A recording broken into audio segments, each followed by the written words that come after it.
Bogh-Ice house for Mr. Erik Bogh.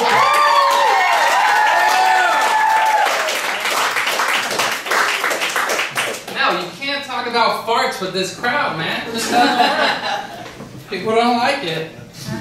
Don't fart in Pasadena. I was walking up here and some woman tapped me on the shoulder and she's like, "Excuse me, weren't you a bad guy in a 1980s teen movie? Like Revenge of the Nerds or Teen Wolf or something?" I said, "No, lady, I'm not. But thank you, because that's the look I was going for." So, I'm glad I nailed it.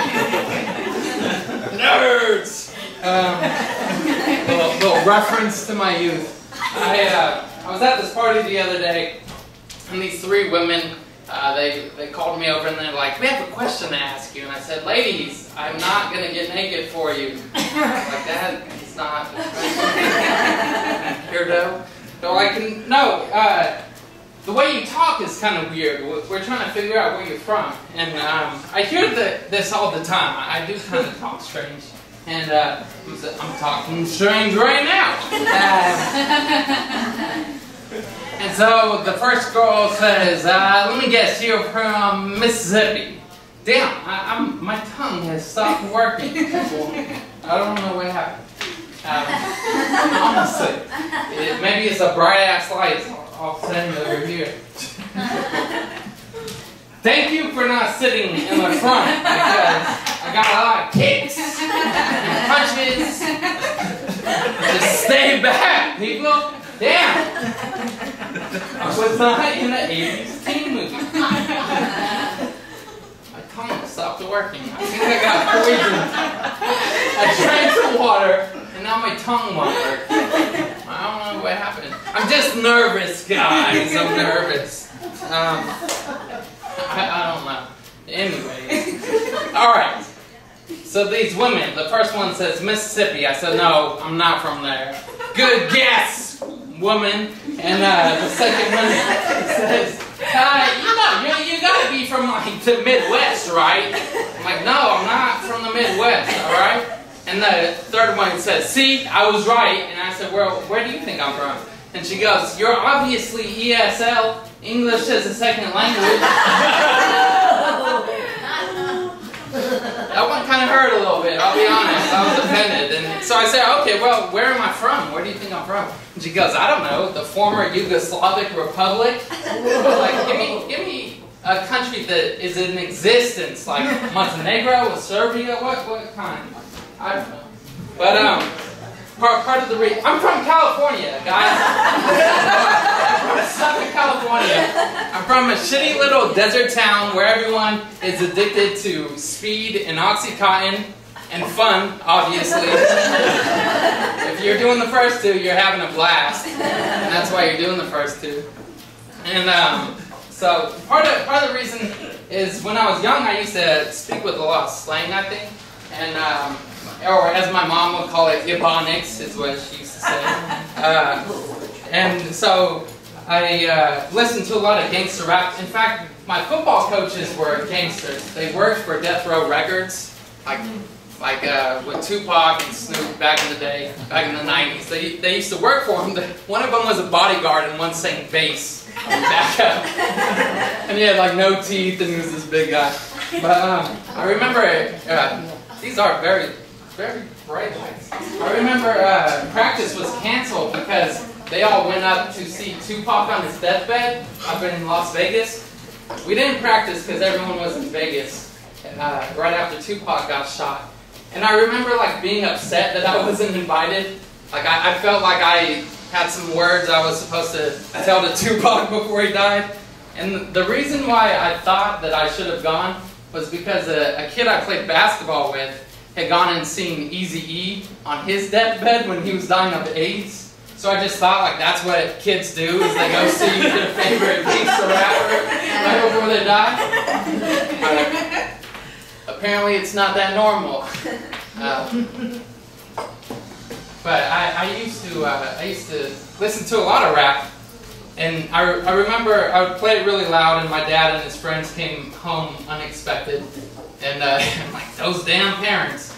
And they come home, and I had Snoop Dogg, Doggy Style, playing really loud, and they come in, and they're like, turn that shit down, what are you doing listening to that? And so I turned down the music, and my dad's friend says, what, how can you listen to that shit? What do you have in common with that guy? I said, what do I have in common with Snoop Dogg? Besides the fact that we both like to get funky on the mic like an old batch of collard greens? Enough said, Dad's friends. Enough said, then I dropped the mic. I was out. I got into a lot of trouble, especially in junior high, and I got expelled in 7th grade. Probably because all that damn rap music I was listening to. But they kicked me out of school, and that wasn't even the worst part. Like, I was kind of proud of it, like, yeah, they kicked me out. But what I was upset about was that it was the same day as the talent show, and I was supposed to do like a lip sync / dance to Casey and JoJo's All My Life. Never someone like you.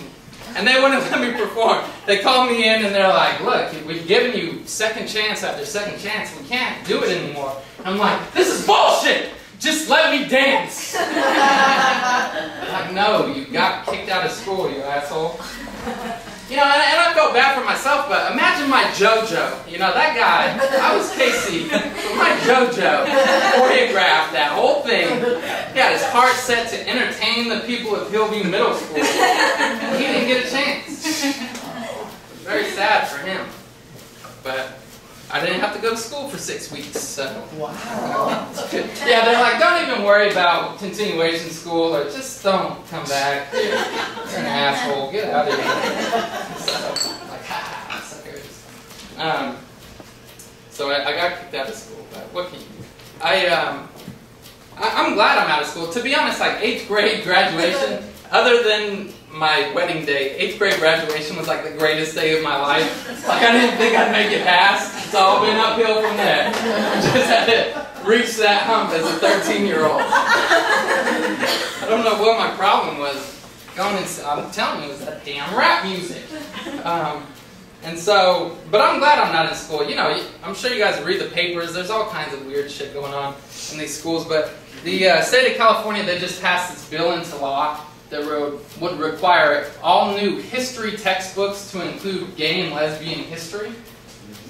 Which is fine if you feel like you need it to be a law. But like I said, I'm from California. And I distinctly remember the gay and lesbian movement of 1849, where men from all over the world, all over the country, they left their wives, they left their kids, and they moved to San Francisco in search of glitter and gold. Alright, the gold rush is the gayest thing to happen in American history. But hey, you gotta pass a law to make your constituents happy, be my guest. Look, I'm going to end on a piece of advice, because that's what you want from me. I've decided to never respond to a comedian's question, because you can't win. You can't win. They'll ask a question, and then if you answer wrong, then they're all fucked up, and then you're the jerk who messed up their joke.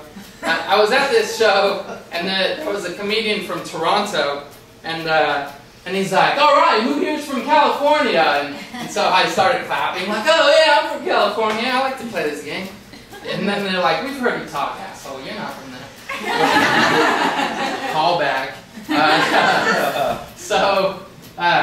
He's like, hey man, so you've lived through an earthquake, right? So yeah, of course. He's like, aren't they the scariest things in the entire world? And I was kind of put on the spot, I was like, nah, not really, no. And this is where it changed. And now he's all on defense. He's like, oh, come on, man.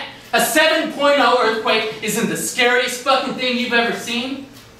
It's like, I guess it depends on where the epicenter is. So it's messed up because now this guy's joke is messed up. I'm the jerk for responding and messing him up. And I just thought, like, why would someone get on stage, grab a microphone, and ask a question that there's not an answer to?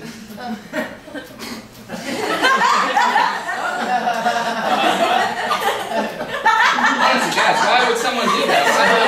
Why would someone get up here and just start asking a question and holding it for a really weird long time?